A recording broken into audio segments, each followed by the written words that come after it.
Good afternoon. I'm Paul. I will be your examiner today. What is your full name? May I see your identification? That's fine. Thank you. In the first part, I would like you to ask you some general questions about yourself. Let's talk about the town you live in now.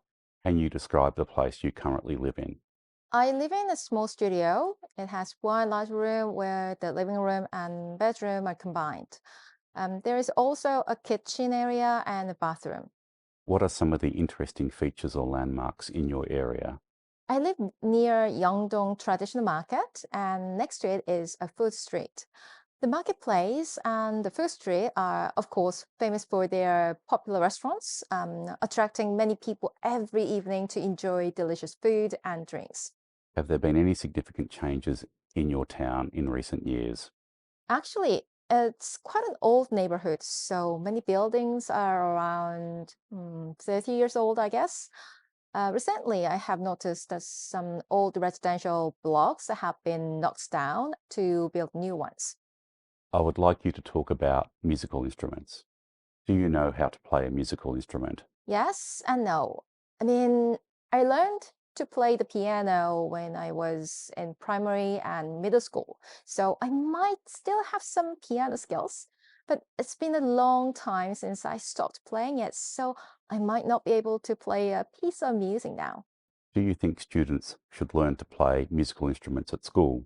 Yes, it's helpful for them to learn how to play a musical instrument, and the opportunity to do so at school should be equally provided for every student, regardless of their financial background.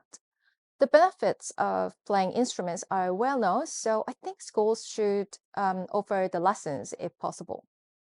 Have you taken any classes on musical instruments in school? Mm, no, I don't think I have. I took musical instrument skill tests at school, but I don't remember taking any lessons about that. I took a private piano lesson after school. Let's talk about going to the cinema. Did you usually go to the cinema when you were a child? Oh, yes. When I was in middle school, I often went to the movies with my friends every weekend. I think we enjoyed watching newly released films because it was the cheapest cultural activity for teenagers. Do you often go to the cinema with your friends? No, I don't nowadays. Many years ago, I felt that watching movies was a waste of time and money. I mean, I couldn't do anything while gluing my eyes to the screen, so I tend not to go to the cinema now. Do you still like the same kind of movies you liked as a child? I don't know if I still like the movies I watched when I was a child because I hardly watch them again. But I watch some animations I saw in my childhood from time to time. So I might still like the movies that I watched decades ago.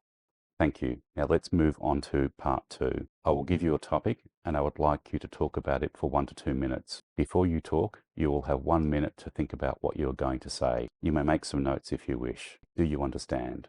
Okay. Here is your paper and a pen. Here is your topic. I would like you to describe an apartment or a house that you would like to live in.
All right, please drop your pen now. Remember that you have 1 to 2 minutes for this, so don't worry if I stop you.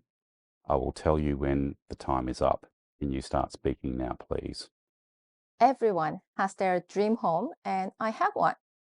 First, I would like to live in an apartment because I want to enjoy convenient facilities there. Well, some people believe that those who have a dog, like me, should live in a house with a garden, but I know myself well, and I'm certain that it would be very challenging for me to live in and maintain the house. It could become a significant burden for me, I'm sure. The apartment will not need to be big, perhaps with two rooms, as I don't plan to be married yet. And the living room should be spacious, quite spacious. Additionally, there needs to be a small outdoor area, like a veranda, as my dog enjoys sunbathing outdoors. Um, Furthermore, I want the home to be near the high street where bus stops and subway stations are conveniently located and in close proximity to parks or gardens or any green areas. I don't have a car and I will not have any in the future too. So I really need to live near where I can access public transport system.